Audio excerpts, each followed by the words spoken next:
So we are here at KubeCon and Cloud Native Con. Josh, before we get into the questions, can you please introduce yourself? Sure, my name is Joshua Bernstein. I'm the VP of Technology for Dell Technologies. So what is your role, I have several responsibilities at Dell, but one of the ones that I'm most excited about is I head up the code team. The code team is a collection of open source engineers and advocates inside of Dell Technologies that are working to better support the community, engage Dell Technologies with the community. So when you said, a team of engineers, and support Dell, so how much is, it has to do with open source? So all of everything that happens inside of code is completely open source. I think one of the things that the organization was established to do was teach an enterprise applicator, or an enterprise company like Dell, how to do open source effectively. A lot of times these older legacy organizations don't really get open source, they don't understand how to market it. And so the code brand was created to develop a brand for the community to make Dell relevant to that community. And everything we do is completely open source, completely transparent. So when you said that a lot of companies they don't know open source, so are you talking about inner source? Am I talking about what? Inner source? No, I think that a lot of organizations, large enterprise organizations, large enterprise vendors, understand the importance of open source, but they struggle with how to relate to it. Exactly. Yeah. How is it that we make money in open source? Right. Okay. How do we interface with these people? How do we come to shows like KubeCon and get an attendance and get engagement and get people involved? And code was really a brand inside of Dell Technologies that was created to make Dell relevant to this new buyer, to this community, to these people that traditionally didn't interact with and almost didn't trust large enterprise brands.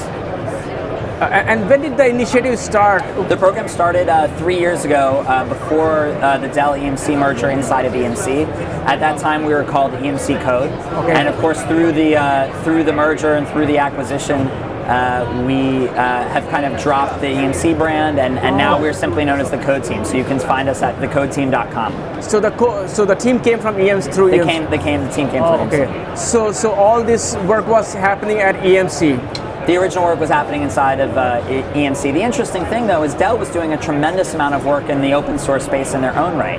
They had written DKMS, they had done work on Redfish, on open source drivers for hardware, on the Linux kernel. They were doing a tremendous amount of open source, but nobody knew about it. Right. And so when the two companies were combined, there was actually a lot of synergies between the two. EMC was doing a lot of work, specifically in the storage and data center infrastructure. Dell was doing a lot of work on the consumer laptop and the enterprise server markets. And so bringing the companies together, we sort of naturally found each other and just increased everybody's voice in the whole community. And if I'm not wrong, the EdgeX project also came from Dell? Yeah, the EdgeX Foundry project, yes. The open source IoT initiative, actually came from Dell. Yeah, that's right. Yeah. OpenSwitch is another big project that came from Dell. We have a project called Sputnik, which is a phenomenal 13-inch Dell XPS laptop with Ubuntu preloaded, pre-supported with all the drivers. It's the developer edition. That also came from Dell. On the EMC side, that's where Code sort of incubated and got its start. And one of the programs inside of Code is something called the Dev High Five project. Okay. And it's a program, it's a project that allows any developer inside the company to bring their project through the open source community. And the project helps them with legal guidelines and licensing and infrastructure and making sure that whatever project is released is done with the open source best interest. It has to be in the best interest of the community, has to be transparent, and it has to be consumable by those in the community. And so we've done over 100 projects now that the Code Team has brought forward into the open source community. And you can find all of those at thecodeteam.com. Okay. And it's already in public and everything is... Yeah, it's completely 100% transparent. It's all public. Even our own team's roadmap, our schedule, our calendar, all of that is completely available and open on our GitHub page. We have a Slack channel. It's all done in the best interest of the community and completely transparent. Right. And what are the other projects that you're working on beyond what you already mentioned with the Code project? Sure. So we have several projects. I mentioned those 100 projects. Yeah, exactly. That I'm not going to rattle off all 100 No, I'm talking about the new project that you're looking for, or the new problems. The newest project and the one that we're talking about here at the show is our container storage interface initiative, okay. Yes. And it basically is Can you ask me again? So Yeah. So I mean, what are the new projects you're working on? some of the new projects, and the one that we're most excited about this show is all of our efforts around the container storage interface. Okay. The container storage interface is designed to provide storage orchestration between container runtimes and backend storage infrastructure, so you can run persistent applications in containers. And it's been a long year of community efforts and community engagement to develop a specification, but then also our contributions were to implement CSI inside of Kubernetes, and also provide 2 drivers on the open source, to the open source community to use CSI with our product Scale.io, and one with vSphere. And then we have 3 other drivers that are more generic: a generic NFS driver, a generic VFS driver, and a generic block driver. So these are all designed around supporting the container ecosystem and supporting storage for containers. And that's where the majority of our focus has been, and that's the newest work. And it's called CSI? It's called CSI, or the Container Storage Interface. So is it an independent project, or is part of some? It's part of a large community effort. We have Dell working on it, and a lot of my team working on it. We have folks from NetApp involved. We have Portworx. We have Storage OS. We have Red Hat. We have a tremendous number of people that are collaborating on it. The initial specification was led by the folks at Mesosphere. And as Mesosphere started developing it, and the Kubernetes folks came in, we really have a very broad community effort. At the face-to-face meeting here, we had 60 people in attendance. Okay. And so it's thrilling to see, these 3 years of work culminate with something as special as being included in Kubernetes. Like, just the way Dell donated and contributed, Ajax project to. So what is the future roadmap for CSI? Well, I would love it, and we're working very hard if CSI became a CNCF project.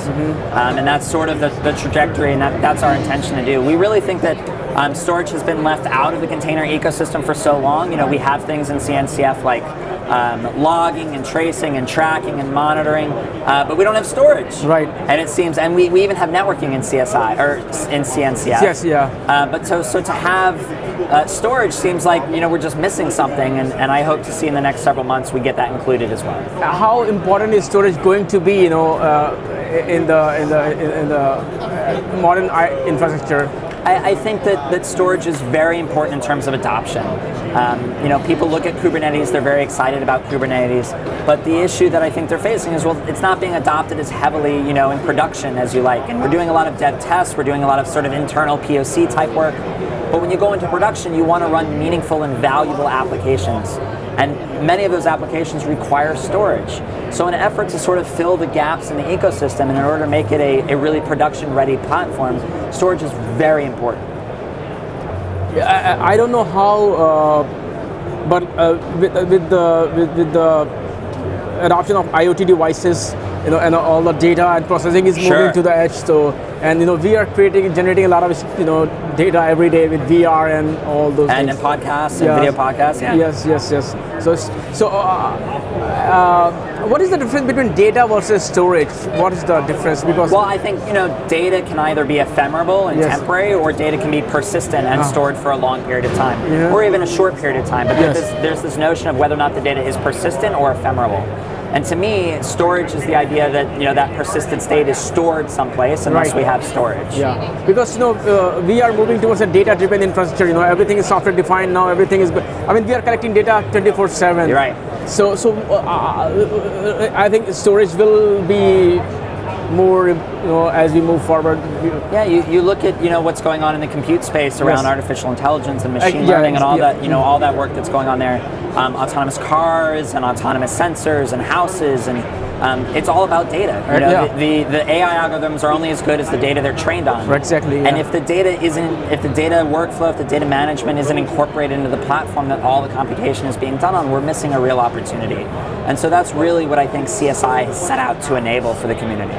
In addition to CSI, what are other projects that you are working for the future? Probably our other another very successful project is called RackHD. RackHD does hardware automation. How do you take and manage the life cycle of a server over the course of its lifetime inside of a data center? How do you provision it? How do you patch it? How do you inventory it?